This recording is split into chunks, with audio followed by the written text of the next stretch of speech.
If you're living in the tropical south or visiting the southern hemisphere savannas, this is your practical October stargazing guide for the night sky. 3 years ago, I made a series of monthly stargazing guide videos in the northern hemisphere, partly because I was living there and therefore could verify what I said in those videos. In between, I got engaged in other activities that would not let me proceed making the videos. But good thing is, in that round, I had made videos for all 12 months of the year. What I said about stars in those videos holds for all years in our lifetime. Only the planets, the wanderers, keep changing their position time after time, such that what is said about planets in one October cannot be the same in another October. Now that I have moved to my home place in the tropical south, I've decided to make videos for this region as well. This guide is intended to be used by viewers in urban areas where light pollution is high,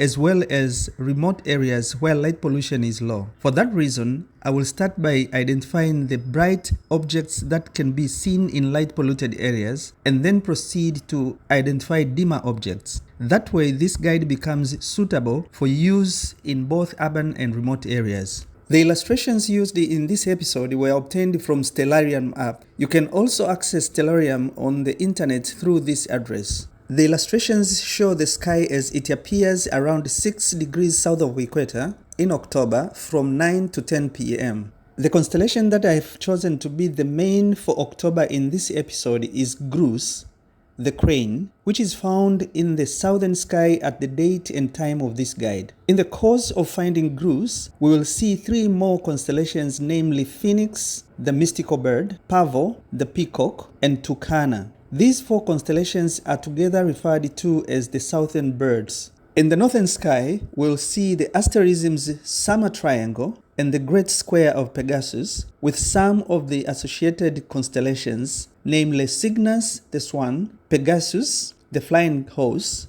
and Andromeda, the princess. We'll also see Cassiopeia, the queen, and Cepheus, the king. In the west, we will see the Teapot asterism in the constellation Sagittarius. And towards the end, we'll look at the position of the planet Saturn in October 2025. Let us begin with the southern sky.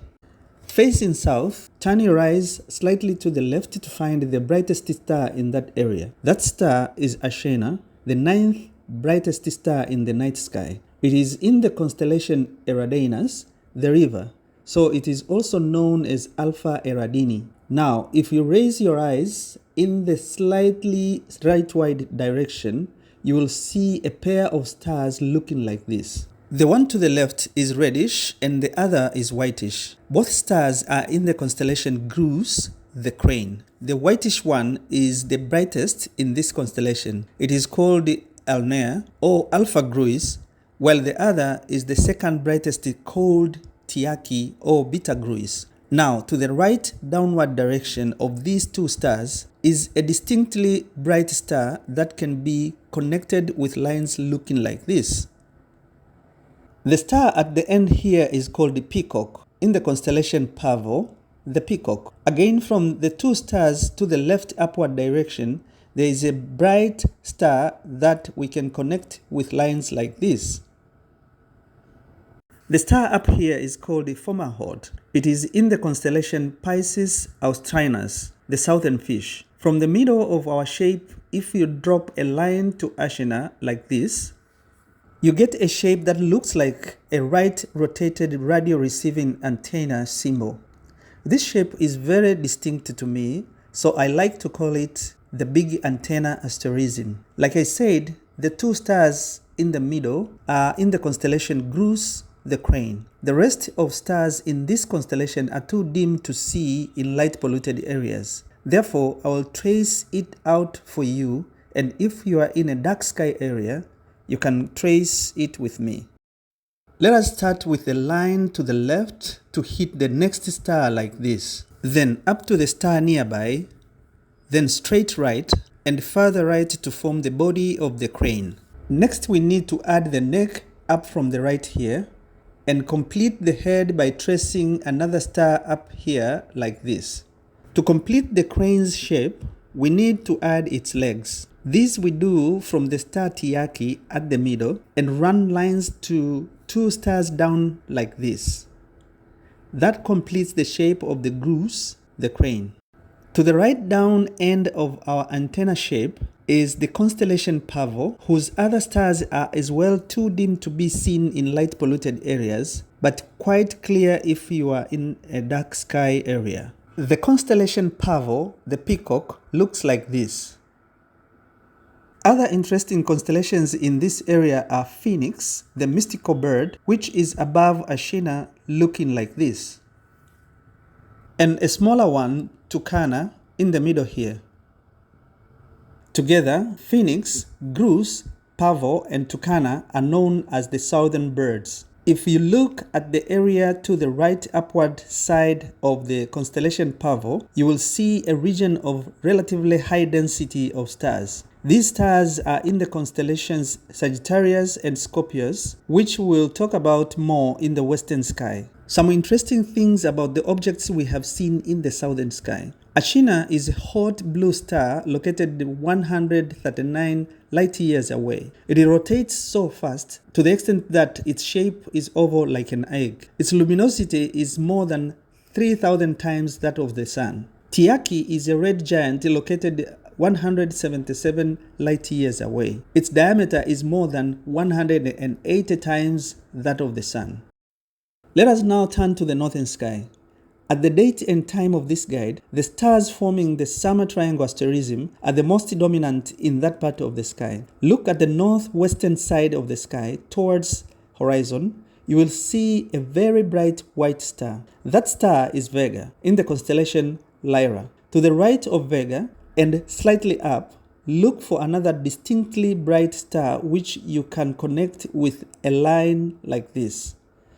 The star we have touched is Deneb, the farthest first magnitude star in the night sky. It is in the constellation Cygnus, the Swan. Deneb is a blue-white supergiant about 1,500 light years away and more than 50,000 times luminous than the Sun. To complete the summer triangle asterism, we need to look for another bright star up that we can run lines to connect with the first two like this.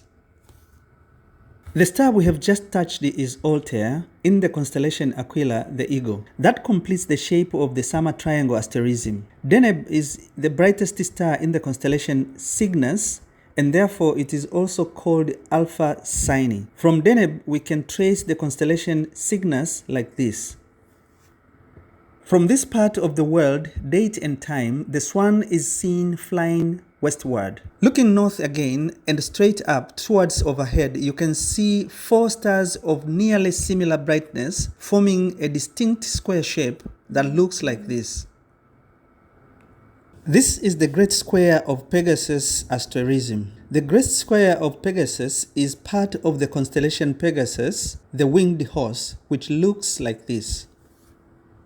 At the right end of the square and in the right downward direction, we can draw a line to connect it with other 3 stars like this. At the middle of the extension we have just made, there are 2 dimmer stars that we can connect to get a T shape like this. That is the constellation Andromeda, the princess, we have just drawn.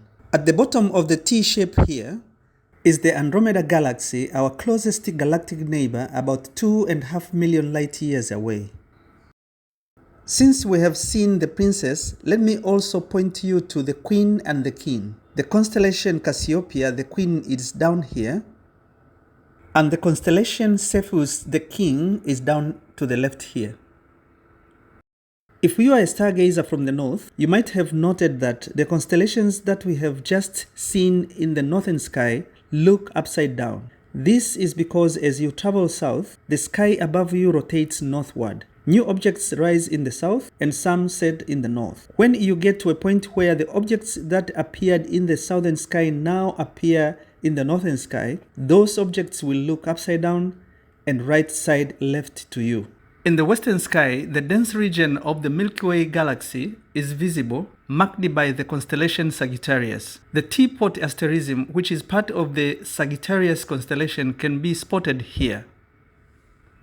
And below it is the constellation Scorpius. To confirm that you're looking at the Teapot asterism, look for the summer triangle on the right and the constellation Pavo on the left side here.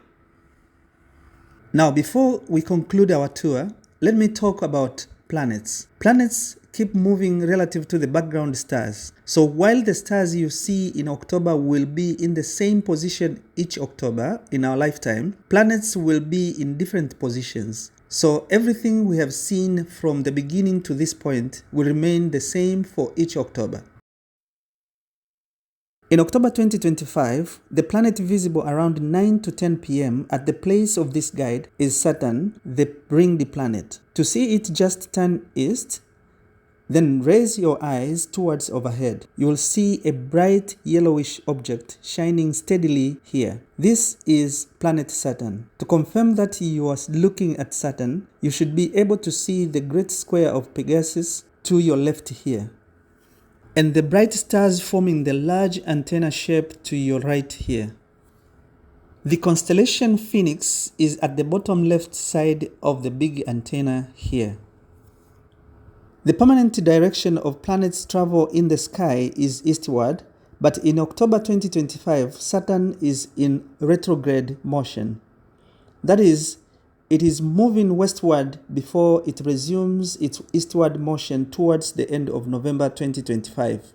And that brings us to the end of our stargazing guide in the tropical south for October. It is my hope that you have found it helpful. If so, please like. I will also appreciate your comments. Thank you for watching.